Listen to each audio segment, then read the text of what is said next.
இயேசுவில் அன்பிற்குரியவர்களே, இயேசுவின் இனிய நாமத்தில் வாழ்த்துக்களும் ஜெபங்களும்.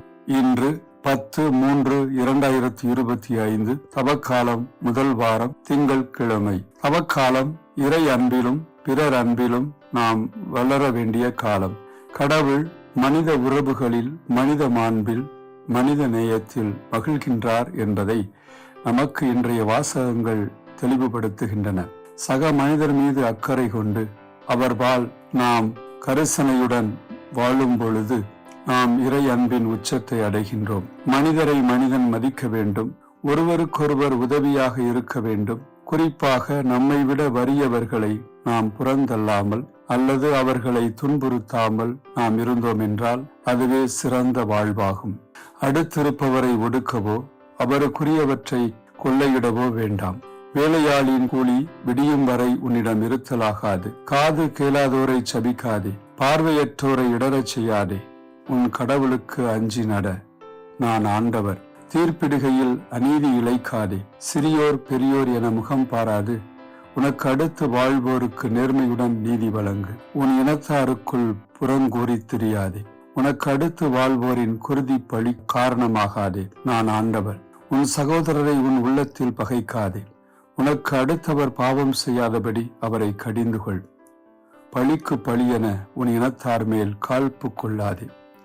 உன் மீது நீ அன்பு கூறுவது போல் உனக்கு அடுத்திருப்பவர் மீதும் அன்பு கூறுவாயாக, நான் ஆண்டவர் என்ற இன்றைய முதல் வாசக இறை வார்த்தைகள் இஸ்ரேல் மக்களுக்கு அன்பையும் அருளையும் நாம் எப்படி பிறரோடு பகிர்ந்து கொள்ள வேண்டும் என்பதை சுட்டி காட்டுகின்றது. தூயோராயிருங்கள், ஏனெனில் உங்கள் கடவுளும் ஆண்டவருமாகிய நான் தூயவர். தூய்மை இயல்பை அடைவது என்பது நம்முடைய மனித இயல்பிலிருந்து நாம் வெளிப்படுத்துகின்ற இறை அன்பை குறிப்பிடுகின்றது.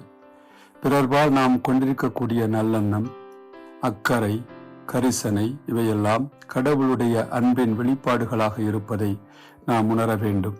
இயேசு இறுதி தீர்ப்பை பற்றி சொல்லும் பொழுது இறைவன் எப்படி தீர்ப்பு வழங்குவார் என்பதை நமக்கு எடுத்து கூறுகின்றார்.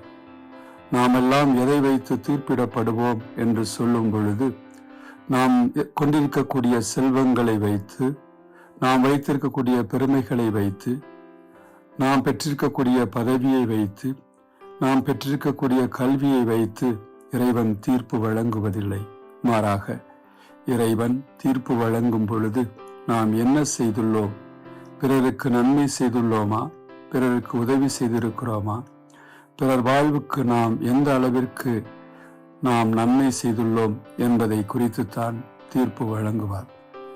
மிகச் சிறியோராகிய என் சகோதரர் சகோதரிகளுள் ஒருவருக்கு நீங்கள் செய்ததையெல்லாம் எனக்கே செய்தீர்கள் என உறுதியாக உங்களுக்கு சொல்கிறேன் என்ற இயேசுவின் வார்த்தைகள் நாம் பிறர் அன்பு பணிகளில், மனிதநேய பணிகளில், இரக்கச் செயல்பாடுகளில் இறைவன் நம்மை ஈடுபட அழைக்கின்றார் என்பதை குறிப்பிடுகின்றது.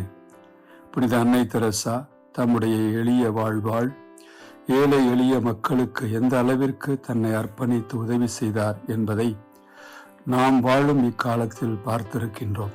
எனவே அன்பு பணிகளை ஆற்றி நீதியுடன் செயல்பட தொடர்ந்து ஆற்றல் வேண்டுவோம். மன்றாடுவோமாக.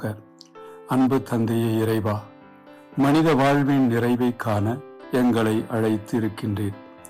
நாங்கள் ஒருவர் மற்றவருக்கு உதவி செய்து பிறர் வாழ்வுக்கு எங்களால் முடிந்த நன்மைகளை செய்ய, அதன் வழியாக நாங்கள் முடிவில்லா வாழ்வை பெற அருள் புரியும். ஆமென்.